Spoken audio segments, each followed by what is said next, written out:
Hello friends, welcome back to my YouTube channel. Let's learn English speaking में आप सबका welcome है। Thank you so much मुझे join करने के लिए। मेरे इन वीडियोस के थ्रू मेरी यही कोशिश है कि मैं आपको बेस्ट नॉलेज दे सकूं। इंग्लिश स्पीकिंग हो या राइटिंग, इसमें प्रैक्टिस करना बहुत ज़रूरी है। हम यहाँ अब बेसिक से आगे बढ़कर एडवांस इंग्लिश लर्न करने की कोशिश करेंगे। अगर आप मेरे पेज पर न्यू हो तो सबसे पहले मेरे चैनल को सब्सक्राइब ज़रूर करना और वीडियो के एंड में कमेंट करके बताना कि आपको ये वीडियो कैसा लगा। Let's start lesson 13, phrasal verbs with get. Get English का एक बहुत ही कॉमन वर्ब है। हम दिन में बहुत बार गेट इस वर्ब का यूज करते हैं। आज की लेसन में हम गेट के साथ प्रपोजिशन लगा के फ्रेजल वर्ब सीखेंगे। गेट इंग्लिश का कॉमन वर्ब है जिसकी मीनिंग है गेट मिलना या लेना, मगर जब हम गेट के साथ प्रपोजिशन लगाते हैं तो उसकी मीनिंग चेंज हो जाती है। For example, get on, get off, get in, get out, get up, get over, get across, get along with. इन्हें हम कहते हैं phrasal verbs with get. Phrasal verbs learn करना ज़रूरी है क्योंकि फ्रेजल वर्ब्स आपके इंग्लिश को बेसिक से एडवांस तक ले जाते हैं। मैं आपको फ्रेजल वर्ब्स याद करने की एक टिप बताती हूँ। एक्चुअली मुझे बहुत सारे लोगों ने पूछा है कि इतने सारे फ्रेजल वर्ब्स हम एक साथ याद नहीं कर सकते, तो इन्हें कैसे याद करें। तो आप लोगों को क्या करना है कि डेली के 1 या 2 फ्रेजल वर्ब्स लेने हैं, उसे याद करना है, उसकी मीनिंग और उसको सेंटेंसेस में यूज करने की कोशिश करना है। अगर आप डेली बेसिस पे 2 फ्रेजल वर्ब्स याद कर लेंगे और उससे रिलेटेड सेंटेंसेस बना की कोशिश करेंगे और बोलने की कोशिश करेंगे तो डेफिनेटली आप फ्रेजल वर्ब्स पे मास्टरी कर सकते हैं। तो चलो फ्रेंड्स, हम स्टार्ट करते हैं हमारा first phrasal verb with get, get on, जिसकी मीनिंग है to enter a bus, train, plane और बाइक।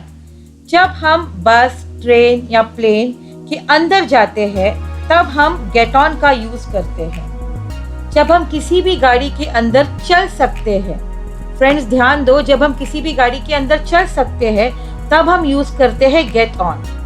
अब आप बोलोगे कि मैंने तो यहाँ पे बाइक पे लिखा है और बाइक के तो अंदर हम चलते नहीं है, बाइक के ऊपर हम बैठते हैं। यस, जब हम किसी भी गाड़ी के ऊपर चढ़कर बैठते हैं तब भी हम यूज करते हैं गेट ऑन। तो चलो देखते हैं कुछ एग्जांपल्स विद गेट ऑन।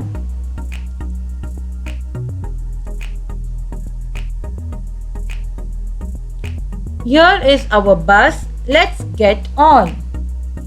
ये हमारी बस है, चलो चढ़ते हैं। I am getting on the plane, I will call you later. मैं प्लेन में चढ़ रहा हूँ, मैं आपको बाद में कॉल करूंगा। Get on the bike and go to the market. Bike पे बैठो और मार्केट चले जाओ। Get on the train before you miss it. इसके पहले कि ट्रेन छूट जाए, आप ट्रेन पर चढ़ जाओ। अब हमारा नेक्स्ट वर्ड है get off। अब हम get के साथ लगाएंगे off, जिसका मतलब है किसी ट्रेन, बस, प्लेन या बोट या बाइक से उतर जाना। To exit a bus, train, plane, bike और बोट। ये एग्जैक्टली गेट ऑन का अपोजिट है get off. Let's see some examples. I am getting off the bus in 10 minutes. मैं 10 मिनट में बस से उतर रही हूँ या उतर रहा हूं। Get off at the first railway station. पहले रेलवे स्टेशन पर उतर जाओ। Give me a call when you get off the bus. जब आप बस से उतरे तो मुझे कॉल करना। I got off at the wrong stop and had to wait for another bus. मैं गलत स्टॉप पर उतर गया और मुझे दूसरे बस का वेट करना पड़ा। अब हमारा नेक्स्ट फ्रेजल वर्ब है गेट इन। गेट इन का मतलब है टू एंटर इन कार और पूल। गेट इन जिसका मतलब होता है कि किसी चीज के अंदर घुसना, जैसे कि गाड़ी के अंदर जाना या स्विमिंग पूल के अंदर जाना। एक और बात, हम कार के अंदर चल नहीं सकते, तो हम जब भी कार के अंदर जाने की बात करेंगे तो हम कहेंगे गेट इन, हम यूज करेंगे गेट इन का। So let's see some examples. Number 1, you need to get into the car. अब आपको कार में बैठने की जरूरत है। Get into the car and put your seat belt. Car में अंदर जाओ और सीट बेल्ट लगा लो। Don't get into the pool with dirty clothes. गंदे कपड़े पहनकर पूल में मत उतरो। To learn swimming, you need to get into the pool. Swimming सीखने के लिए आपको पूल में उतरना होगा। अब हमारा नेक्स्ट फ्रेजल वर्ब है get out, which means to get out from somewhere, maybe a car or pool. Get out exactly get in का अपोजिट है। इसका मतलब है कार से बाहर आना या पूल से बाहर आना। हम कभी किसी को गुस्से में भी कह देते हैं कि गेट आउट। तो चलो देखते हैं इसके कुछ examples. We have reached, let's quickly get out of the car. हम पहुंच चुके हैं, चलो जल्दी से गाड़ी से उतर जाओ। Let's get out of the taxi at the next right turn. अगले राइट टर्न पर टैक्सी से बाहर निकलते हैं। The traffic lights are red. Please get out of the car. Traffic lights लाल है, please कार से बाहर निकले। Get out of the pool right now. You have been in too long. अभी पूल से बाहर निकलो, तुम बहुत देर से अंदर हो। अब हमारा नेक्स्ट फ्रेजल वर्ब है get back. Get back का मतलब है to return from somewhere. इसका मतलब है कि कहीं से वापस आ जाना। आप कहीं गए थे और वहां से आप वापस आ गए। तो let's see some examples. We should get back before it is dark. अंधेरा होने से पहले हमें लौट जाना चाहिए। I have got to get back to work. मुझे काम पर वापस जाना है। It's time for me to get back to business. ये मेरे लिए बिजनेस में वापस आने का टाइम है। I got back from Malaysia last evening. मैं कल शाम मलेशिया से वापस आया। अब हमारा नेक्स्ट वर्ड है get over और इसकी मीनिंग है to recover from sickness or a difficult situation. किसी भी लंबी बीमारी या किसी मुश्किल सिचुएशन से बाहर आना, उसे कहते हैं get over. I had got flu last week. I have got over it now. मुझे पिछले हफ्ते फ्लू हुआ था, मैं अब उससे उभर गया हूँ। It will take him a long time to get over the operation. Operation से उभरने के लिए उसे काफी समय लगेगा। She never completely got over the loss of her first child. वो अपने पहले बच्चे के जाने से पूरी तरह उभर नहीं पाई। You will get over the illness more quickly if you relax. अगर आप आराम करोगे तो इस बीमारी से आप जल्दी उभर पाओगे। हमारा नेक्स्ट फ्रेजल वर्ब है get along with, which means to have good relationship with someone. किसी के साथ बहुत अच्छे संबंध होना या रिलेशन होना, किसी के साथ अपनी बनना। फॉर एग्जाम्पल, मेरी और उसकी अच्छी बनती है। We both get along with each other. तो चलो देखते हैं कुछ examples. She never really got along with her sister. उसकी कभी भी अपने बहन से नहीं बनी।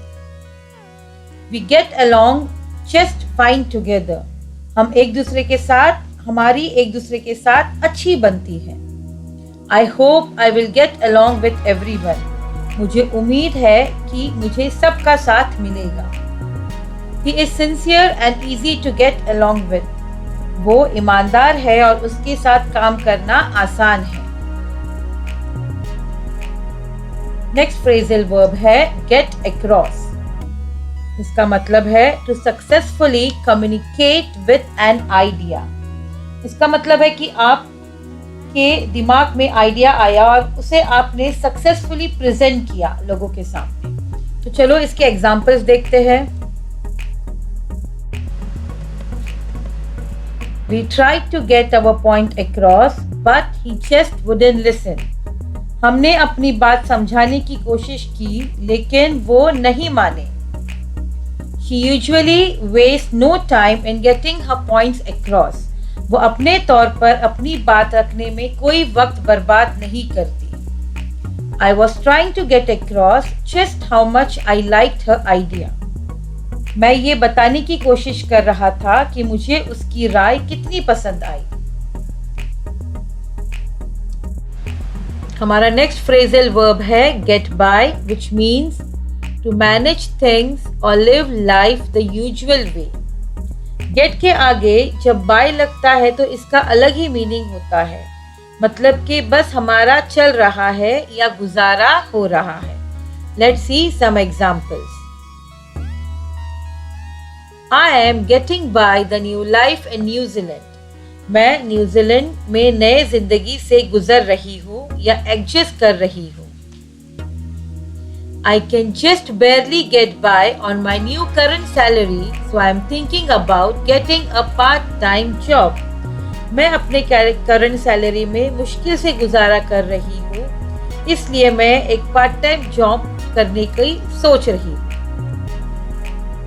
We all will get by with a little help from our friends.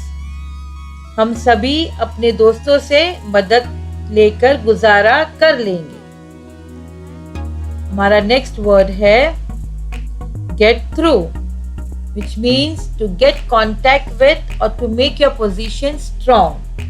get through का मतलब होता है किसी से कांटेक्ट बनाना या फिर अपनी जगह मजबूत करना या किसी काम को सही तरीके से पूरा करके उसे हासिल करना।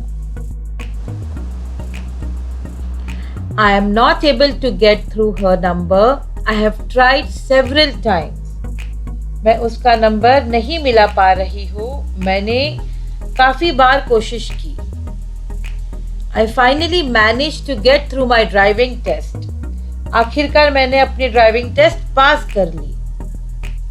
I have got a lot of work to get through before tomorrow. कल से पहले तक मुझे बहुत सारा काम पूरा करना है। Away with, which means to be not caught or punished for something wrong you did. इसका मतलब है कि अपनी गलत काम के लिए आप पनिशमेंट से बच गए या आप पकड़े नहीं गए। Let's see some examples. The amazing thing is he really believes he will get away with it. कमाल की बात यह है कि उसे सच में भरोसा है कि वो इससे बच जाएगा। Don't think you will get away with telling lies. ऐसा मत सोचो कि तुम झूठ बोलकर बच जाओगी। If you cheat in the exam, you will never get away with it. अगर आप एग्जाम में कॉपी करोगे तो आप कभी बच नहीं पाओगे। The criminal know how to play the system and get away with it. Criminal लोग जानते हैं सिस्टम के साथ किस तरह खेला जाता है और वहां से बच सकते हैं। तो बस आज के लिए इतना ही। उम्मीद है कि आपको ये मेरा लेसन समझ आया होगा। प्लीज इन सेंटेंसेस को रिपीट करने की कोशिश करना और प्रैक्टिस ज़रूर करना। अगर आपको मेरा ये वीडियो अच्छा लगा हो तो इसे लाइक ज़रूर देना और अपने फ्रेंड्स और फैमिली के साथ शेयर भी करना। सब्सक्राइब बटन प्रेस करना मत भूलना ताकि आपको मेरे आने वाली वीडियोस की अपडेट जल्द से जल्द मिल सके। Thank you.